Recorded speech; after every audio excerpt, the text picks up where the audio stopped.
Hello guys, welcome back to my YouTube channel in you latest topics.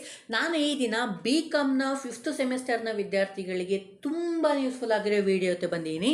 ಅದೇನಪ್ಪ ಅಂತ ಅಂದರೆ principles and practice of auditing. ಓಕೆನಾ? ಅದರಿಂದ PPA ಅಂತಲೂ ಕರಿತಾ ಇರ್ತೀರಲ್ಲ ತುಂಬ ಜನ.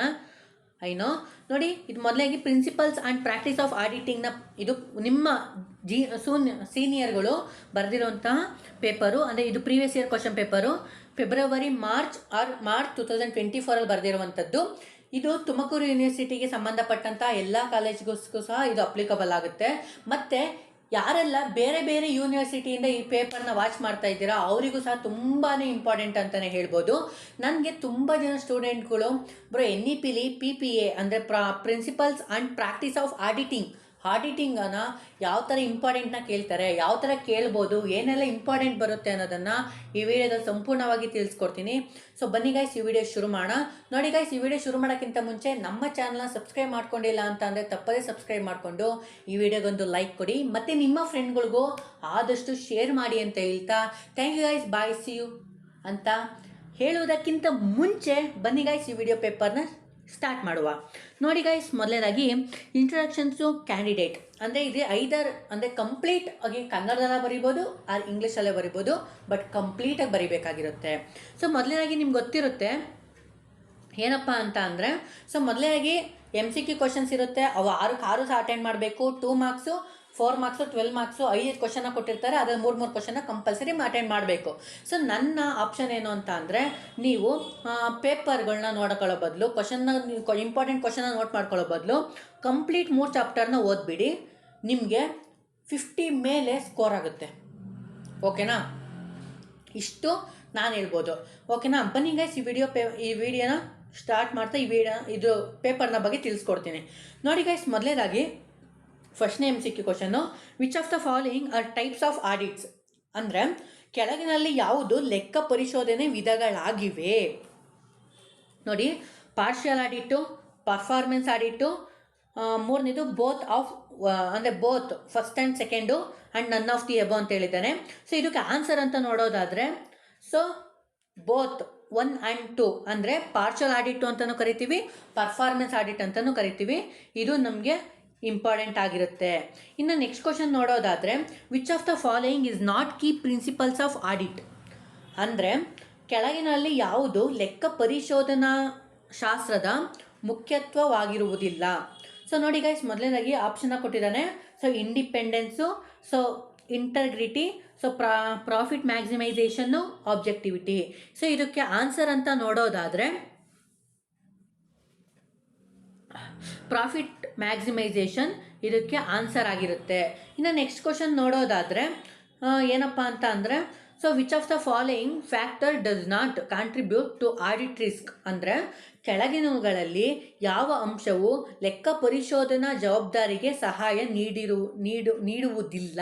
ಸೊ ಇದಕ್ಕೆ ಆಪ್ಷನ್ನ ಕೊಟ್ಟಿದ್ದಾನೆ ನೋಡಿ. Inherent risk, detection risk, control risk, business risk. So ಇದಕ್ಕೆ ಆನ್ಸರ್ ಅಂತ ನೋಡೋದಾದರೆ, ಸೊ ಬಿಸ್ನೆಸ್ ರಿಸ್ಕ್ ಅಂತ ಹೇಳ್ತೀವಿ. ಇದು ಆನ್ಸರ್ ಆಗಿರುತ್ತೆ. ಅಂದರೆ ರಿಸ್ಕಲ್ಲಿ ಇದು ಕಾಂಟ್ರಿಬ್ಯೂಟ್ ಆಗೋದಿಲ್ಲ. ಓಕೆನಾ? ಸೊ ಇದಕ್ಕೆ ಇದಾಗುತ್ತೆ. ಇನ್ನು 4ನೇ ಕ್ವಶನ್ ಅಂತ ನೋಡೋದಾದರೆ, which financial statement typically provides information on the value of land and building owned by company? ಅಂದರೆ ಯಾವ ಹಣಕಾಸು ಸಂಸ್ಥೆಯು ಅಥವಾ ತನಿಖೆಯು ಸಾಮಾನ್ಯವಾಗಿ ಕಂಪನಿಯ ಮಾಲೀಕತ್ವದ ಭೂಮಿ ಮತ್ತು ಕಟ್ಟಡದ ಮೌಲ್ಯದ ಮಾಹಿತಿಯನ್ನು ಒದಗಿಸುತ್ತದೆ? ಅಂದರೆ ಇನ್ಕಮ್ ಸ್ಟೇಟ್ಮೆಂಟ್ನ ಒದಗಿಸುತ್ತಾ, ಬ್ಯಾಲೆನ್ಸ್ ಶೀಟ್ ಒದಗಿಸುತ್ತಾ, statement of cash flow, statement of retain earnings. So ಇದಕ್ಕೆ ಆನ್ಸರ್ ಅಂತ ನೋಡೋದಾದರೆ, ಸೊ ಬ್ಯಾಲೆನ್ಸ್ ಶೀಟ್ ಇದಕ್ಕೆ ಆನ್ಸರ್ ಆಗಿರುತ್ತೆ. ಓಕೆ. ಇನ್ನು ನೆಕ್ಸ್ಟ್ ಕ್ವಶನ್ ನೋಡೋದಾದರೆ, so which is the respectively of a company auditor? ಅಂದರೆ ಕಂಪನಿ ಲೆಕ್ಕ ಪರಿಶೋಧಕನ ಪ್ರಮುಖ ಜವಾಬ್ದಾರಿ ಯಾವುದಾಗಿದೆ?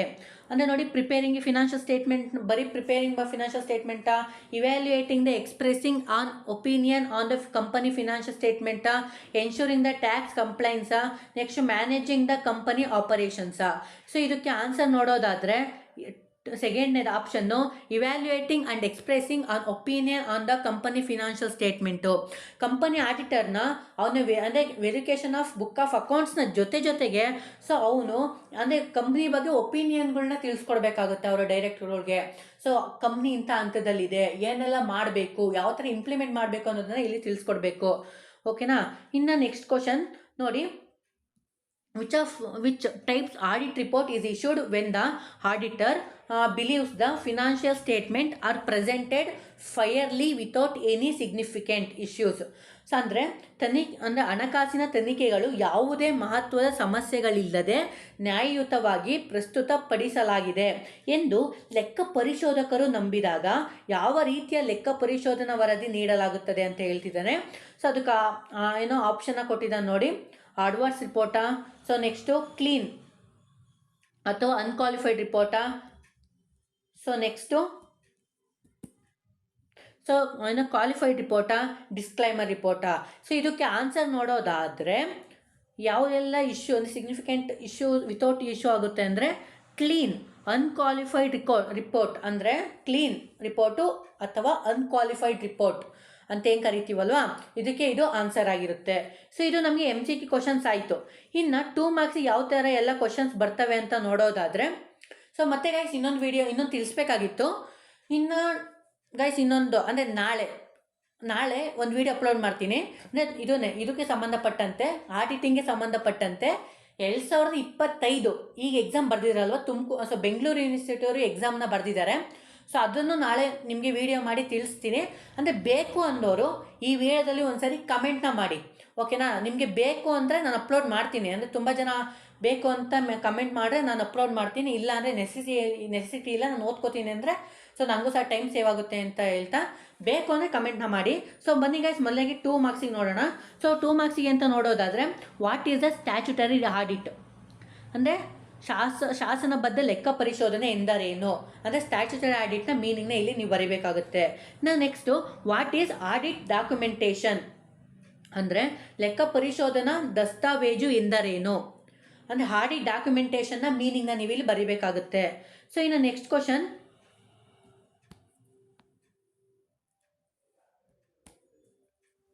So what is audit risk ಅಂದರೆ ಲೆಕ್ಕ ಪರಿಶೋಧನಾ ಜವಾಬ್ದಾರಿ ಎಂದರೇನು. ಇಲ್ಲಿ ಆಡಿಟ್ ರಿಸ್ಕ್ನ ಮೀನಿಂಗ್ನ ಬರೆದ್ರೆ ಸಾಕಾಗುತ್ತೆ. ಇನ್ನು next give the meaning of company auditor ಅಂದರೆ ಕಂಪನಿ ಲೆಕ್ಕ ಪರಿಶೋಧಕನ ಅರ್ಥ ನೀಡಿ ಅಂತ ಕೇಳಿದ್ದಾನೆ ಅಲ್ವಾ. ಕಂಪನಿ ಆಡಿಟರ್ನ ನೀವು ಮೀನಿಂಗ್ನ ಬರೆದ್ರೆ ಸಾಕಾಗುತ್ತೆ, ಆರಾಮಾಗಿ ಮಾರ್ಕ್ಸ್ ಸಿಗುತ್ತೆ.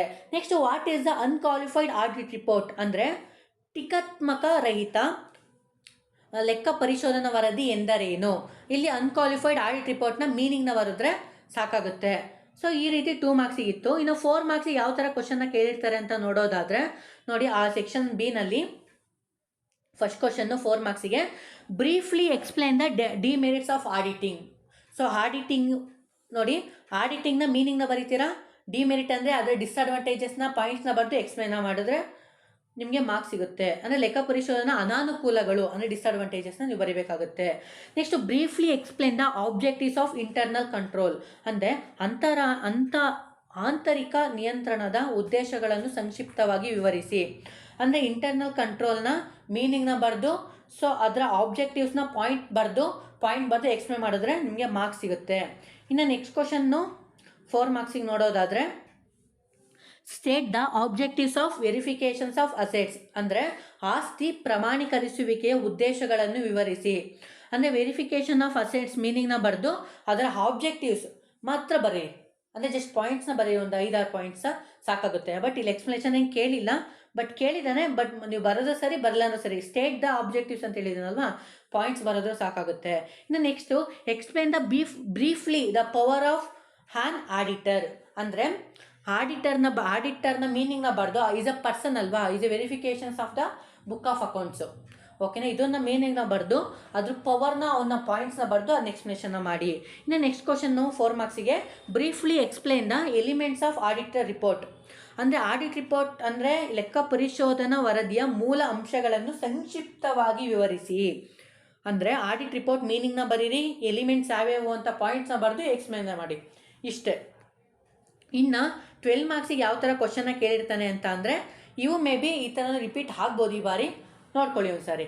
ಏನಪ್ಪ ಅಂತ ಅಂದರೆ ಎಕ್ಸ್ಪ್ಲೇನ್ ದ, ಅಂದರೆ 12 ಮಾರ್ಕ್ಸಿಗೆ ಫಸ್ಟ್ ಒನ್ ಕ್ವಶನಲ್ಲಿ, so explain the preparations to be made by auditor before the commencement of new audit. ಅಂದರೆ ಹೊಸ ಲೆಕ್ಕ ಪರಿಶೋಧನೆಯನ್ನು ಪ್ರಾರಂಭಿಸುವ ಮೊದಲು ಲೆಕ್ಕ ಪರಿಶೋಧಕನು ಕೈಗೊಳ್ಳುವ ತಯಾರಿಯ ಬಗ್ಗೆ ವಿವರಿಸಿ. ಅಂದರೆ commencement before auditor before commencement of new audit ಇದೆಯಲ್ವಾ, ಇದನ್ನು ಮಗ್ಗಪ್ ಮಾಡಿಬಿಡಿ ಕ್ವಶನ್. ಯಾಕೆಂದರೆ ತುಂಬ ರಿಪೀಟ್ ಆಗಿರೋ ಕ್ವಶನ್ಸ್ಗಳು. ನಾನು ಸಹ ಇದಕ್ಕಿಂತ ಮುಂಚೆ ಈ ವಿಡಿಯೋದಲ್ಲಿ ಬೇಕಾದ್ರೆ ಟ್ಯಾಗ್ ಮಾಡ್ತೀನಿ. ನಾನು ಎಕ್ಸಾಮ್ ಬರೀಬೇಕಾದ್ರೆ ಈ 6 ಮಂತ್ ಬ್ಯಾಕು ಒಂದು ವಿಡಿಯೋ ಮಾಡಿದ್ದೀನಿ, ಅದರಲ್ಲೂ ಸಹ ಇದು ತುಂಬಾ important. Audit before commencement of new audit ಇದೆಯಲ್ವ, ಇದು ತುಂಬ ತುಂಬ ತುಂಬ ಇಂಪಾರ್ಟೆಂಟು. ಇದನ್ನು ನೋಡ್ಕೊಳ್ಳಿ. ಮೇ ಬಿ ಈ ಥರನೇ ಬರ್ಬೋದು, ಬಟ್ ಇದಕ್ಕೆ ಮಾತ್ರ ಅಂದರೆ ಇದನ್ನು 100%ಗೆ 200% ಅಂತ ಹೇಳಿದ್ದಾರೆ ಅಂತ ಓದಕ್ಕೆ ಹೋಗ್ಬೇಡಿ.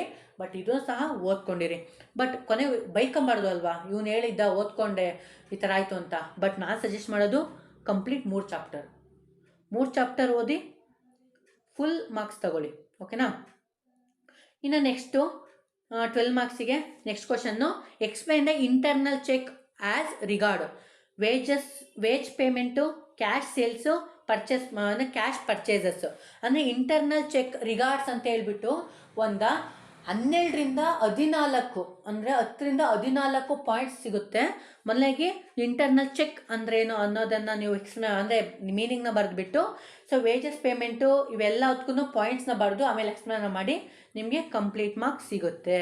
ಇನ್ನು ನೆಕ್ಸ್ಟ್ ಕ್ವಶನ್ ನೋಡೋದಾದರೆ 12 ಮಾರ್ಕ್ಸಿಗೆ next question, explain the fundamental principles of professional ethics of an auditor.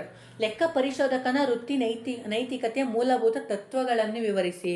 ಅಂದರೆ ಫಂಡಮೆಂಟಲ್ ಪ್ರಿನ್ಸಿಪಲ್ಸ್ ಅಂತ ಯಾವೆಲ್ಲ ಬರ್ತಾವಲ್ವಾ, ಅವು ಪ್ರೊಫೆಷನಲ್ ಎಥಿಕ್ಸ್ ಅಂದರೆ 10ರಿಂದ 12 ಪಾಯಿಂಟ್ ಬರ್ತವೆ. ಪ್ರೊಫೆಷನಲ್ ಎಥಿಕ್ಸ್ನ ಮೀನಿಂಗ್ನ ಬರೆದ್ಬಿಟ್ಟು ಸೊ ಅದನ್ನು ನೀವು ಆ ಪಾಯಿಂಟ್ಸ್ನ ಬರೆದು ಎಕ್ಸ್ಪ್ಲೇನ್ ಮಾಡಿ. Next explain the audit procedure of ಬ್ಯಾಂಕಲ್ಲಿ ಯಾವ ಥರ ಆಡಿಟ್ ಪ್ರೊಸೀಜರ್ ಆಗುತ್ತೆ, ಅಂದರೆ ಬ್ಯಾಂಕ್ನ ಲೆಕ್ಕ ಪರಿಶೋಧನಾ ಕಾರ್ಯವಿಧಾನಗಳನ್ನು ವಿವರಿಸಿ. ಸ್ಟೆಪ್ ಬೈ ಸ್ಟೆಪ್ ಇದೆ, ಅದನ್ನು ನೀವು ನೋಡ್ಕೊಳ್ಳಿ. ಇನ್ನು next last question, how should the auditor verify and value the followings.